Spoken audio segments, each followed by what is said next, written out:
বাবারে আমি তোমাদেরকে কি দিয়া বুঝাই, এই দুনিয়ায় থাকতে আসি নাই। আসার বাবা একটা সিরিয়াল আছে, যাওয়ার কোনো সিরিয়াল নাই। বাবারে দাদার কান্দে নাতির লাশ, আবার নাতির কান্দে দাদার লাশ, ছেলের কান্দে বাবার লাশ, আবার বাবার কান্দে ছেলের লাশ।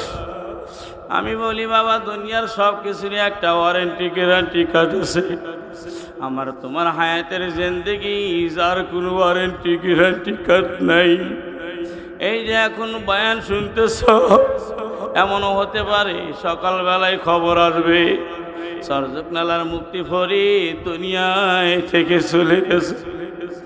আরে তোমরা যারা মামা আছো, তোমরা বলবা রাত্রিবেলায় তো ভাগিনা বয়ান করতেছিল, আরে ভাগিনা কেমনে চলিয়া গেল। আল্লাহ ডাক দেখায়, বান্দারে তুই কল্পনা করতে পারিস নাই, আমি আল্লাহ আগেই কল্পনা কইরা রাখছি। আল্লাহু আকবার। থাকতে আসো নাই, এই দুনিয়া থেকে একদিন চলে যাইবা, কথা বলেন ঠিক কিনা? এ পর্দার মেয়েরা কান ফালাইয়া শোনো, মনে রাখো আজকে তুমি লাল টুকটুকে শাড়ি পরে আছো, তুমি জীবিত আছো, জুয়ানি নারী, তোমাকে সবাই ভালোবাসে। কিন্তু যেদিন তুমি দুনিয়ায় থেকে চলে যাইবা, তোমার লাশটা বারিন্দায় পড়ে থাকবে। কেউ তোমার জন্য বোরের পাতা আনবে, কেউ বা মসজিদ থেকে তোমার জন্য খাটলি আনবে, কেউ বা তোমার জন্য কাফনের কাপড় কেনার জন্য দোকানে যাবে, কেউ বা তোমার জন্য মশারি খানা টাঙাইবে, কেউ বা গোসলের জন্য খাটলিটারে আনিয়ে দিবে। তোমার আমার খাটলির মধ্যে ঢুকাইয়া জীবনের শেষ গোসল করাইব, কথা বলেন ঠিক কিনা? তোমার আমার গোসল যখন শেষ হয়ে যাবে, তোমার আমার গোসল যখন শেষ হয়ে যাবে, অন্য একটা খাটলিতে তোমার শোয়া চোখের মধ্যে সুরমা লাগাইয়া দিবে, গায়ের মধ্যে আতর লাগাইয়া দিবে। সর্বপ্রথম যে কাপড়ের কাপড়টা তোমার আমার গায়ে পরাইয়া দিবে, একটাবার চিন্তা করে দেখো, সেই কাপড়ের কাপড়ে কিন্তু একটা পকেটও নাই, কথা বলেন ঠিক কিনা? এ যুবক একটু চিন্তা করিয়া দেখো, গায়ের পরে তুমি দাড়ির মধ্যে খুল লাগাইও, এরপরে তুমি মহিলার সাথে কথা বলিও, এরপরে তুমি ঘরের মধ্যে টেলিভিশন রাখিও, এরপরে তুমি বেপরদায় চলিও। ও যুবক, তোমার যেরকম দাড়ি কাটতে মন চায়, আমি যুবকেরও তো দাড়ি কাটতে মন চায়। তোমার যেরকম মহিলাদের সাথে কথা বলতে ইন্টারেস্টিং লাগে, আমারও তো ইন্টারেস্টিং লাগে। তোমার যেরকম টেলিভিশনে গান শুনতে মন চায়, আমারও তো মন চায়। তোমার যেরকম বউকে বেপরদায় চালাইতে মন চায়, আমার কি বুঝি মন চায় না? তোমার বুঝি মন আছে, আমার বুঝি মন নাই। আমি কি জন্য এগুলা করি না? আমি জানি এই দুনিয়াতে আমি থাকতে পারবো না, কথা বলেন ঠিক কিনা?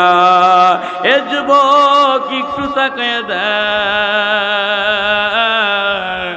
তোর মতো কত যুবক ক্যান্সার হসপিটালে পড়ে আছে, তোমার মতো কত যুবক মিরপুর হাট ফাউন্ডেশনে পড়ে আছে, তোমার মতো কত যুবক এই মুহূর্তে গাড়ি অ্যাক্সিডেন্টে মারা গেছে, তোমার মতো কত যুবককে গোসল করাইয়া সাদা কাপড়ের কাপড় পরায় রাখছে। ফজরের পরে তোমার জানাজা হবে, কথা বলো ঠিক কিনা?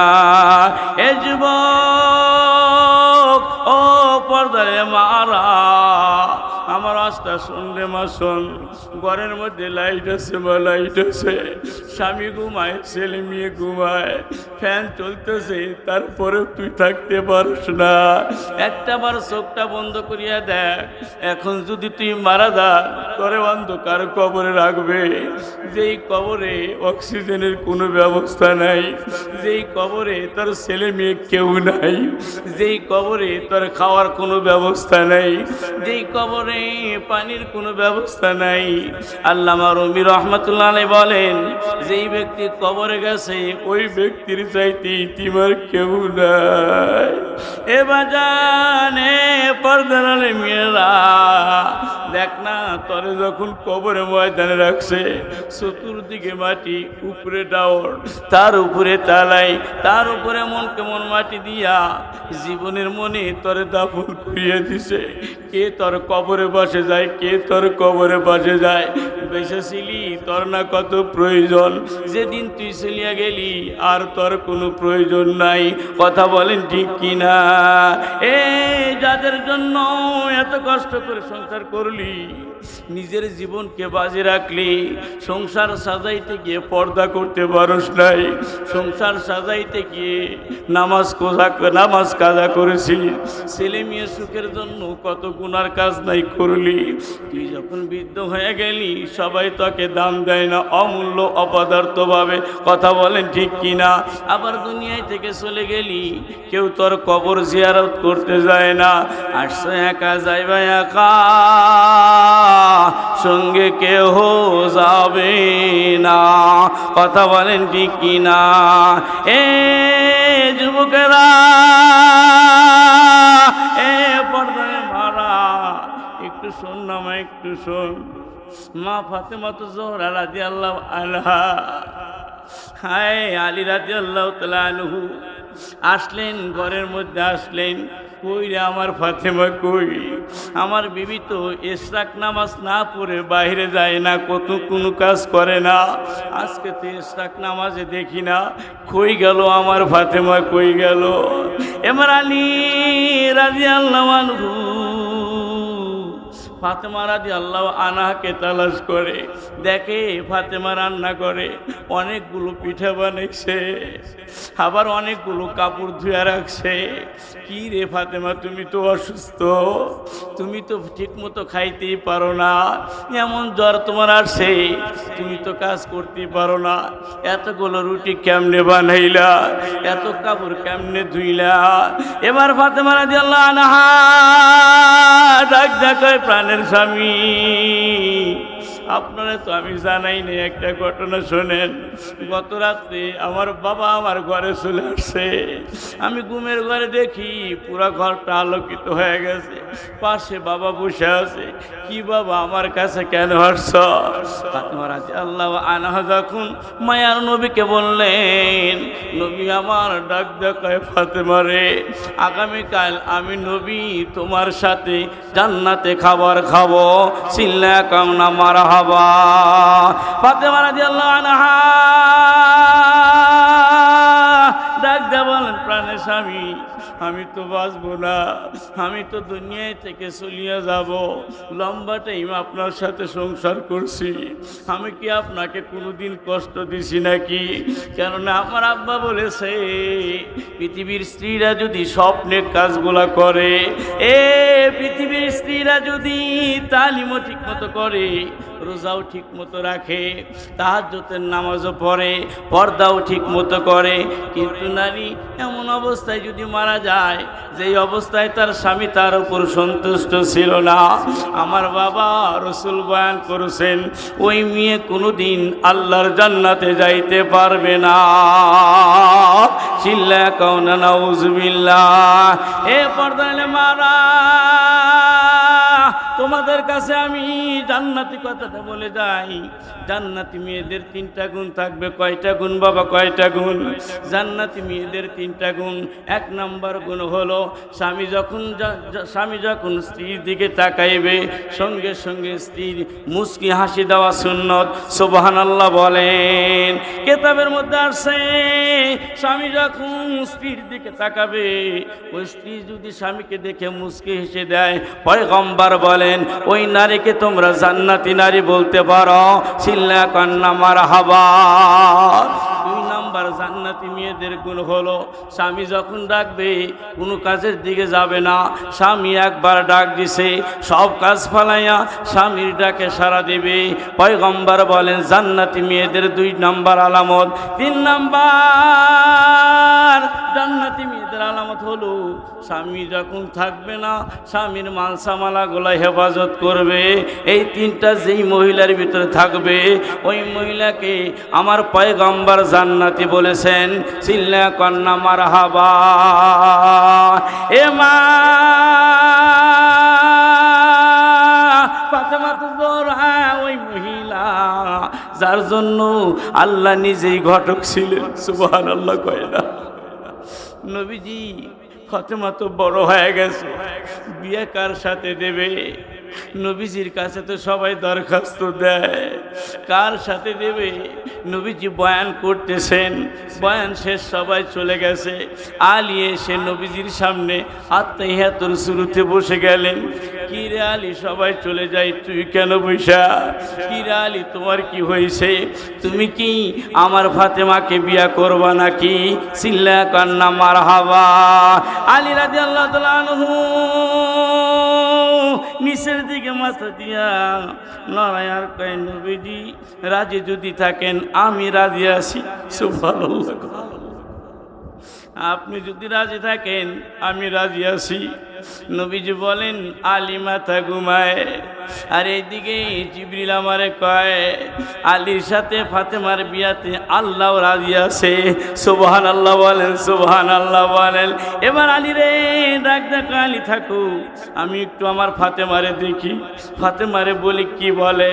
কারণ বাবা ছেলে যখন বালেগ হয়ে যায়, মেয়ে যখন বালেগা হয়ে যায়, ছেলে মেয়েকে জিজ্ঞাসা করা ও বাবা তোমার জন্য অমুক মেয়ে সিলেক্ট করেছি, তুমি কি পছন্দ করো নাকি?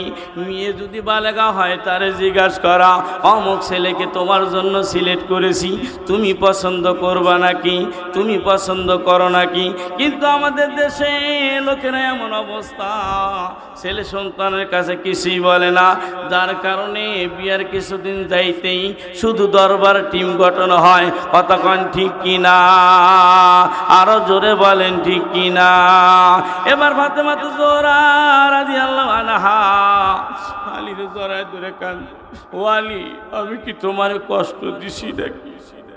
যদি কষ্ট দিয়ে থাকি আমারে মাফ করিয়ে দিও। আমি তো আর তোমার খেদমত করতে পারবো না, কারণ আমার বাবা কইছে আজকে রাতে বাবার সাথে জান্নাতে খানা হবে। সুবহানাল্লাহ বলেন। এবার আলী রাদিয়াল্লাহু তাআলা আনহু ডাক দেখায় ফাতেমা রে, তোমার দ্বারা কষ্ট পাওয়া তো দূরের কথা, আমি তো তোমারে কোনোদিন সুখ দিতে পারি নাই, তুমি আমারে মাফ করিয়া দিও। এবার ফাতেমা তো জোহরা রাদিয়াল্লাহু আনহা আলীর মুখটারে বন্ধ করে বলেন এমন কথা বলেন না, কারণ আপনি যদি খুশি থাকেন আমি জান্নাতি, আর আপনি যদি খুশি না হন আমি ফাতেমা জাহান্নামী। সিল্লা কাউনা নাউজুবিল্লাহ। এ মা মাসলা একটা হয়ে গেল। তুমি যত বড়ই রাবিয়া বসতে হও না কেন, মনে রাখো স্বামী যদি খুশি থাকে তুমি জান্নাতি, স্বামী যদি অখুশি হয় তুমি জাহান্নামী। কথা কোন ঠিক কিনা? এক সাহাবিয়া নবীজির কাছে আসছে, হুজুর আমি বিবাহ করতে চাই। নবীজি বলেন বিবাহ করার শর্ত জানুনি? কি শর্ত নবীজি? কয় শোনো, যেই ছেলেটার সাথে তোমার বিয়ে হবে ওই ছেলেটার পুরা শরীর যদি গা হয়ে যায়, পুজ যদি বের হয়, আর তোমার স্বামী যদি তোমাকে বলে আমার পুজগুলো তুমি জিবা দ্বারা চাটিয়া চাটিয়া পরিষ্কার করিয়া দাও, তাহলে তুমি স্ত্রী তোমার জন্য স্বামীর গায়ের পুজগুলা চাটিয়া চাটিয়া সাফ করা ওয়াজিব হবে। কথা বলেন ঠিক কিনা? এই জন্য মা নামাজ কালাম 5 ওয়াক্ত পড়বি, আর 1 মাস রোজা রাখবি, নিজের গুপ্তস্থানকে হেফাজত করবি, স্বামীর খেদমত করবি।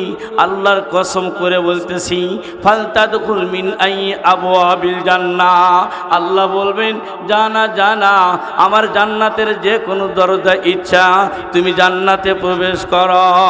আল্লাহু আকবার বলেন। তালিম করো, তাহাজ্জুদ পড়ো, পর্দা করো, কিন্তু স্বামী অসন্তুষ্ট, আল্লাহর কসম তোমার জন্য জান্নাত নাই, জান্নাত নাই। কথা বলেন ঠিক কি না? এ বাজান, আলোচনা শেষের দিকে চলে আসতেছে রে বাবা। এবার দেখেন ফাতেমা রাদিয়াল্লাহু আনহা কান্দে, আলীও কান্না শুরু করছে। এই মুহূর্তে হাসান হুসাইন আসছে। কি গো মা কান্না করো কে? কি হয়েছে তোমার? তোমার চোখে পানি, বাবার চোখেও পানি। কি হয়েছে তোমাদের? কি হয়েছে তোমাদের? ফাতেমা রাদিয়াল্লাহু আনহা ডাক দেখায় হাসান হুসাইন রে, ও আমার কলিজার টুকরা সন্তান, যা না বাবা, আমাদের ডিস্টার্ব করিস না, যা না একটু নানু ভাইয়ের কবরে যা, নানু ভাইয়ের রওজার পাশে যা। এবার হাসান হুসাইন মায়ের সন্তুষ্টের জন্য দুই ভাই রওজার পাশে চলে গেছে। মায়ার নবী রওজার পাশে গেছে। কেতাবের ভিতরে আসছেন দুইটা ভাই নবীজির রওজার পাশে বসিয়া যাইতো। আল্লাহ কুদরতিভাবে হাসান হুসেনের সামনে নবীর চেহারাকে উঠে দিতেন। চিল্লা কওনা মারহাবা।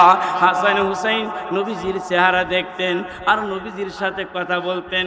নবী আমার ডাক দেখায়, কি রে হাসান হুসাইন, আজকে কেন তোরা আসনি?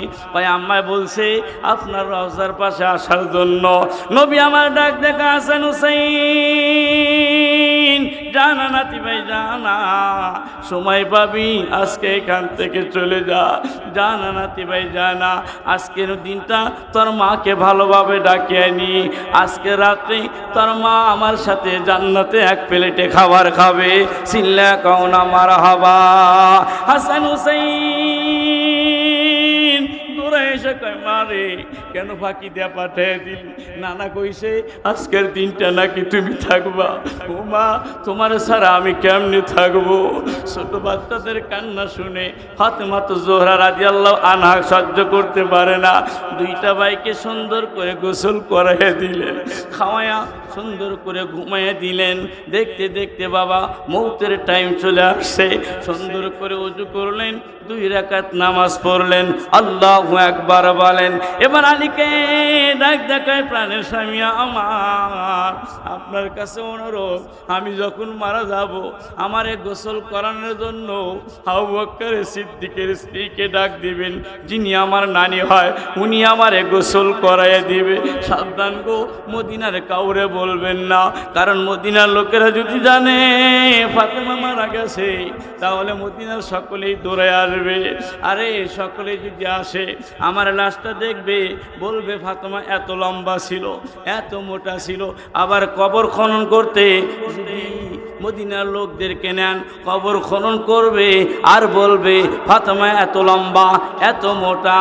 আর কাল কঠিন কিয়ামতের ময়দানে যারা আমার কবর খনন করতে আমার অনুমান করবে, আমার নামটা তো সতীত্বর খাতায় থেকে হারিয়ে যাবে।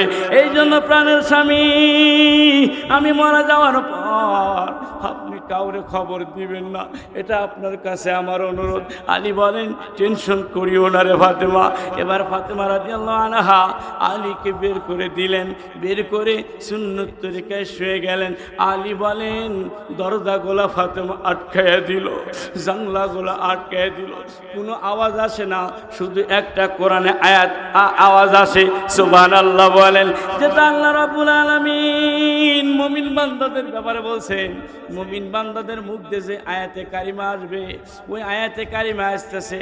ফাতেমা জোহরা তেলাওয়াত করতেছেন, ইয়া আইয়াতুহান নাফসুল মুতমাইন্না ইরজিই ইলা রাব্বিকি রাদিয়াতাম মারদিয়া ফাদখুলি ফি ইবাদি ওয়াদখুলি জান্নাতি। আল্লাহু আকবার বলেন। আলী বলেন, আমি জানলা দিয়ে আয়াতে কারিমা শুনতেছিলাম, হঠাৎ করে আয়াতে কারিমার তেলাওয়াত বন্ধ হয়ে গেছে। আমি দরজাটা খুললাম, খুলেই দেখি আমার ফাতেমার দুনিয়ার জমিনে নাই। আমি ফাতেমার জড়ায় ধরে কান্না করি, ডাক দেখো ফাতেমারে, আমারে আর কে খানা তৈরি করে দিবে? আমার কাপড়গুলো কে ধুয়ে দিবে? আমার জন্য কে অপেক্ষা করবে? হাসান হুসাইন কে গোসল করাইয়া দিবে? এই কথা বলেন বলেন আর কান্দেন, এই কথা বলেন আর কান্দেন। আর দেখেন এদিক দিয়ে আবু যার গেফারি খাজাক জ্বালায়া ফাতেমার বাড়ির দিকে আসতেছে। আল্লাহু আকবার বলেন। হাঁটি হাঁটি পা পা করে যখন ফাতেমার বাড়ির কাছে আসলেন, আলী বলেন আপনারে কে কইছে? আমি তো কাউরে খবর দেই নাই, আপনি কেমনে জানলেন? আবু যার গেফারি বলে আমি ঘুমাইতেছিলাম, আমার কানে হঠাৎ করে দেখি আমার ঘরটা আলোকিত হয়ে গেছে, তাকে দেখি আমার মায়ার নবী আমার ঘরের মধ্যে। ডাকতে বললাম নবীজি আপনি আমার ঘরে কেন, কি হয়েছে? ভাই আবু যার রে তুমি কি জানো না আমার আদরের মেয়েটা দুনিয়া থেকে বিদায় হয়ে গেছে। জান আবু যার আমার আদরের মেয়ে ফাতেমার জন্য কবর খনন কর, ওকে দাফন করার ব্যবস্থা কর। চিল্লা কওনা মারহাবা। এ মুসলমান ভাই, আবু যার গেফারি রাদিয়াল্লাহু আনহু হাঁটি হাঁটি পা পা করে জান্নাতুল বাকিতে গেলেন, নিজেই কবর খনন করতেছেন। বাবা কবর খনন করা যখন শেষ, আবু যার গেফারি কবরে বসে দাঁড়াইছেন। এ কবর তুমি কি জানো? তোমার কবরের মধ্যে কে আসতেছে তুমি কি জানো? কবর রে তুমি কি জানো? যেই মহিলা তোমার কবরে আসতেছে তার বিষয় আমার আল্লাহ নবীজিকে হাদিসের মাধ্যমে জানায় দিছে। ইয়া ফাতেমা সাইয়্যিদাতুন নিসাই আহলিল জান্নাহ। আল্লাহু আকবার বলেন। তোমার কবরে এমন একজন মহিলা আসতেছে যেই মহিলাকে জান্নাতের সমস্ত যুবতী রমণীদের সর্দার নিয়ে আল্লাহ বানাইছে। আল্লাহু আকবার বলেন। আবু যার গেফারি বলেন কবর কোনো উত্তর দেয় না। আমি তো টেনশনে পড়ে গেলাম, কি রে কবর কি হলো, উত্তর কেন দেস না? আবার আবু যার গেফারি কবরে আর এক সাইডে ডাক দেখায়, খবর রে তুই কি জানোস তোর কবরে কে আসতেছে? ও আবু যার গেফারি বলেন তুই কি জানোস কবর তোর কবর কে আসতেছে? আল হাসান আল হুসাইন সাইয়্যিদা শাবাবি আহলি জান্নাহ। কবর রে তুই কি জানোস হাসান হুসাইনের মা, যাদেরকে আল্লাহ জান্নাতি সমস্ত যুবকদের সর্দার বানাইবেন, তার মা তোর কবরে আসতেছে, খবর কিছু বলো। আবু যার গেফারি বলেন আমি কবরকে বলতে থাকি, কবর কোনো উত্তর দেয় না। আর এক সাইডে ডাক দে বলল কবর রে তুই কি জানোস তোর কবরে কে আসতেছে? তোর কবরে এমন একজন মহিলা আসতেছে যার স্বামীকে আল্লাহ বলছেন আসাদুল্লাহিল গালিব, যাকে আল্লাহ পাক দ্বীনের ব্যাপারে বাঘ বলেছেন, সেই আল্লাহর উপাধিপ্রাপ্ত ব্যক্তি আলীর বিবি তোমার কবরে আসতেছে। আবু যার গেফারি বলেন কবর কোনো উত্তর দেয় না। আর এক সাইডে গিয়ে বললাম কবর রে তোর কি হইল, কোনো উত্তর দিয়ে দেস না। তুমি কি জানো তোমার কবরে কে আসতেছে? তোমার কবরে যিনি আসতেছে উনি হলেন সাইয়্যিদুল কাউনাইন সাইয়্যিদুস সাকালাইন হযরত মুহাম্মদ মুস্তাফা সাল্লাল্লাহু আলাইহি সাল্লামের কন্যা, যার নাম হলো ফাতিমা। আল্লাহু আকবার। আবু যার গেফারি বলেন তাও কোনো উত্তর আসে না। আমি বারে বারে কবরকে বলি, এবার কবর ডাক দে বলে এ আবু যার চিল্লাস না, চিল্লাস না।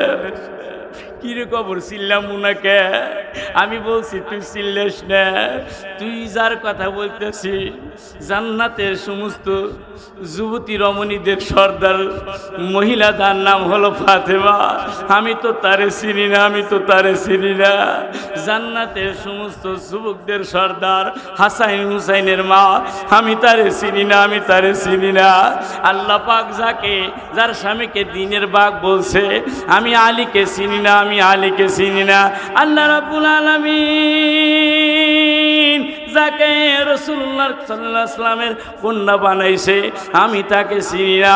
আমি কবর চিনি নে কামল। আমল যদি ভালো হয় ফাতেমা তো জোহরা বাঁচিয়ে যাবে, আমল যদি খারাপ হয় সে যেই হোক না কেন আমার কবর থেকে বাঁচতে পারবে না। এ মা তোমাদের কাছে এই পয়েন্টটা আমি এই জন্য করলাম, মনে রাখিস রে মা, এই দুনিয়া তোকে কেউ থাকতে দেবে না, দুনিয়া থেকে তোকে যাইতেই হবে। তুই যেখানেই থাকোস না কেন, যেই অবস্থায় থাকোস না কেন, এ মা একদিন তোরে সাদা কাফনের কাপড় পরতে হবে। এই জন্য আজকের হুসাইন আহমদ রুহানির এই মাহফিল থেকে এইখান থেকে দীপ্ত শপথ নি, জীবনে আর কোনো দিন স্বামীর নাফরমানি করব না, জীবনে আর কোনো দিন স্বামীর মা বাবাকে কটাক্ত ভাষায় কথা বলবো না, জীবনে আর কোনো দিন গুনার কাজ করব না। কারণ আমার হায়াতের জিন্দেগি স্বল্প, যে কোনো টাইমে চলে যাইতে পারি। কথা বলেন ঠিক কি না? আরো জোরে বলেন ঠিক কি না? এ বন্ধু, বড় পরিতাপের বিষয়, বড় আফসোসের বিষয়, অনেক যুবক আছে নামাজ পড়ে না। আছে কিনা বাবা? কথা কয় আছে না? এক ওয়াক্ত নামাজ কাজা করলে কয় বছর জাহান্নামে থাকা লাগবে? কয় কোটি? 2 কোটি 88 লক্ষ বছর। কবরের একদিন দুনিয়ার 1000 দিনের সমান। কবরের একদিন দুনিয়ার কয় দিনের সমান? 1000 দিনের সমান। ঘরের মধ্যে একটু কারেন্ট গেছিল, অস্থির হয়ে গেলাম। একবার জামা খুলি আর একবার টুপি খুলি, আর কবরে কি অবস্থা হবে? এই নামাজগুলো যে কাজা করতেছ, কবরে কি আপনি থাকবি? দেখলি না বেতবাড়ি কবরস্থানের সড়কটা বানল, এই শামচুল হক ছিল, মাটি ফেলাইলো রাস্তার লাইন, লোকটা চলে গেল। এই তার সামনে যে আলতাফ সব চলে গেল। নতুন বিয়ে করেছে, অ্যাক্সিডেন্ট হয়েছে, চলে গেছে না? এই চেয়ারম্যান আরিফুল ইসলাম আমাদের এলাকায় বিয়ে করছিল, নতুন বাইক কিনছে, মোটর সাইকেল রওনা করছে। বিবি বাসায় না আসতেই খবর আসছে তোমার ছেলে, তোমার স্বামী দুনিয়া থেকে চলে গেছে। এই প্রত্যেকটি মুহূর্তে দেখোস না মানুষের মুহূর্ত হইতেছে। এই কার সাথে বাটপারি করিস তুই? এই এমডির সাথে বাটপারি করে কেউ কখনো টিকে থাকতে পারে? এই মনিবের সাথে বাটপারি করে তুমি টিকে থাকতে পারবা? আজকে দাড়িতে খুন লাগাও না, আজকে দাড়িতে খুন লাগাও না, আজকে তুমি টেলিভিশনের সামনে বসে থাকো না, আজকে তুমি বাসরের সাথে বেপরদায় কথা বলো না, আজকে তুমি দেওরের সাথে বেপরদায় চলো না, আজকে তুমি চুল ছেড়ে দিয়ে স্বামীর বন্ধুদের সাথে কথা বলো না, স্বামীর বন্ধুরা আসলে তার সামনে বেপরদায় চলো না। আল্লাহর কসম বুঝবি, বুঝবি যেদিন কবরে যাবি কেউ তোরে রক্ষা করবে না, কেউ তোরে রক্ষা করবে না। মনে করছস না আমার জুয়ানি আছে, আমার অর্থ অ্যাবিলিটি সব আছে? এই যা, তোর মতো কত সুন্দরী দেখ ক্যান্সার হসপিটালে লাইন ধরে পড়ে রয়েছে। জানা দেখ না মহাকালী ক্যান্সার হসপিটালে। এই যুবক, তোর মতো কত যুবক অন্ধ বানায়া কমলাপুরের রেল স্টেশন শোয়া রাখছে। এই যুবক, তোর মতো কত যুবকের পা দুইটা কেটে আল্লাহ রেল স্টেশনে ভিক্ষা করাইতেছে, ভিক্ষা করাইতেছে। আর মালিক তোর উপরে এত এহসান করলো, সেই মনিবের নাফরমানি করা তোর ভয় করে না? আমি যদি এখন বলি বেতবাড়ি কবরস্থানে যাই, তুই কত বড় বেটা চলিস, যাইতে পারো না, সামনে আগে লাই। এ মারা জানা কবরস্থান একটু জানা, তোর না কত সাহস, যা টয়লেটে যার সামনে বাতি পিছনে বাতি, আর দেখ ওই কবরে কেউ নাই। এই বেতবাড়ি আড়ান হদ্দারের চাইতে কি সম্পদ হলো ছিল? কথা বলেন না কেন? আমি যদি এখন বলি এই তোরা তো, আমরা তো আমার নানার সম্পত্তি খাই, তোমরা তো তোমার দাদার সম্পত্তি খাও, তোমার দাদার কবরটা এখন একটু বলো তো। এটা আমি মাইন্ড করেন না, আমি বলতেছি এই কারণে অনেকেই বলবে এখানে হবে নইলে এখানে হবে, কতক্ষণ না কে আমাদের জন্য এত কিছু করলো, সেই মানুষটার অবস্থাটা কি? আরে আমার মামার কবরে পাশে আমি মাঝে মাঝে যাই, যাই দেখি বাবার কবরটা নিচু হয়ে গেছে, ফলক চিহ্নটা পড়ে গেছে। বলতাম মামা তুমি নিজেকে কত যত্ন করতে, আমার মাকে বলতা এই বজিলা নিজেকে চেক দিস, কিন্তু তুমি মামা চলে গেল, আমার মাটাও চলে গেল। মামা মরার আগ দিয়ে আমাকে পাঞ্জাবি বানাই দিল, ভাগনা তুই ওয়াজ করবি। আজকে কত জায়গায় যাই, কত ভালো আমার বয়ার চলে, আমার ওয়াজ চলে, আমার মনে যাতে কাঁদছে, কিন্তু আমার মামারে আমি পাইলে। আজকে আমাদের কোনো ভাইয়ের টাকা পয়সার অভাব নাই, কিন্তু মায়ের এক ফুটে ভাত দিতে পারি না। মার জন্য কত অপেক্ষা করি, আজকে আমাদের যাদের মা আছে বুঝি না, মাকে মারি, মাকে বকা দেই, মার খাওয়াটা বড় দেখি। অথচ পয়গম্বর বলছে যারা মাকে কষ্ট দেন, মাকে বকা দেন, মাকে বাদ দেন না, তাদের 5টা ক্ষতি হবে। 1 নম্বর ক্ষতি, তুই জৈবনকালে মৃত্যুবরণ করবি। 2 নম্বর ক্ষতি, তোর সংসারে কখনো অভাব পুরাবে না। 3 নম্বর ক্ষতি, মুহূর্তের সময় কালেমা নসিব হবে না। 4 নম্বর ক্ষতি, মুনকার নকিরের সওয়াল জবাব দিতে পারবি না। 5 নম্বর ক্ষতি, তুই বিনে হিসেবে জাহান্নামী, বিনে হিসেবে জাহান্নামী। আর মা বাবার খেদমত করবি, আল্লাহ তোরে 5টা জিনিস দিব। 1 নম্বর, তোর হায়াতকে বাড়িয়ে দিব। 2 নম্বর, তোর সংসারে কোনোদিন অভাব পড়বে না। 3 নম্বর, তোকে আল্লাহ মৃত্যুর সময় কালেমা নসিব করব। 4 নম্বর, মুনকার নকিরের সওয়াল জবাব দিতে পারবি। 5 নম্বর, তুই বিনে হিসেবে জান্নাতে যাইতে পারবি। সুবহানাল্লাহ, সুবহানাল্লাহ। এই বয়ান থেকে শপথ নিয়ে যা, আমার মতো মা হারা অবস্থা।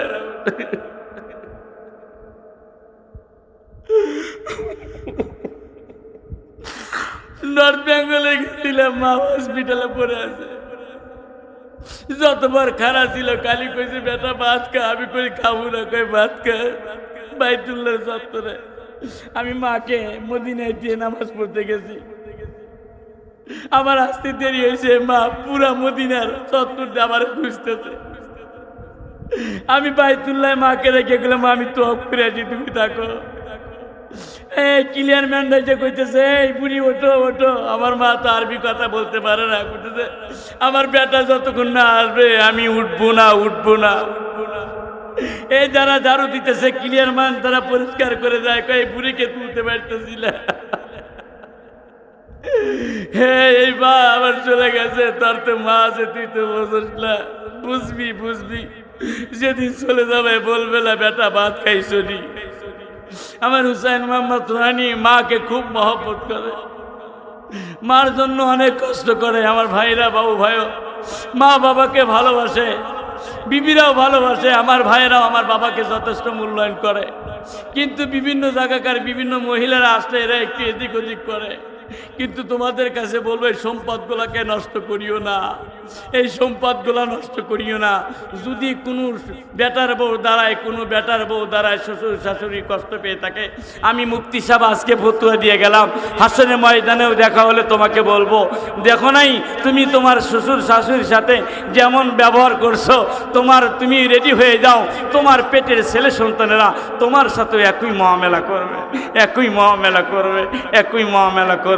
কথা ঠিক কিনা? এই জন্য বাজান, পর্দালে মারা একটু বয়ানটা আমার লিখে দিস যদি মনে করো। আর যদি মনে না করস, তুই যদি মরস তাহলে তুই এক কথাগুলো রাখবি। আর যদি না মরস তাহলে বয়ান করে তার লাভ নাই। কথা কন না কা? এই জন্য আল্লাহ যেন আমাদের সকলকে আমল করার তৌফিক দান করে। আমার জন্য দোয়া করবেন। মায়ের দোয়ার কারণে আজ আল্লাহ পাক এত মর্যাদা, এত সম্মান দিয়েছে। বাস্তব কথা, আমি আর একটা কথা বলে যাই।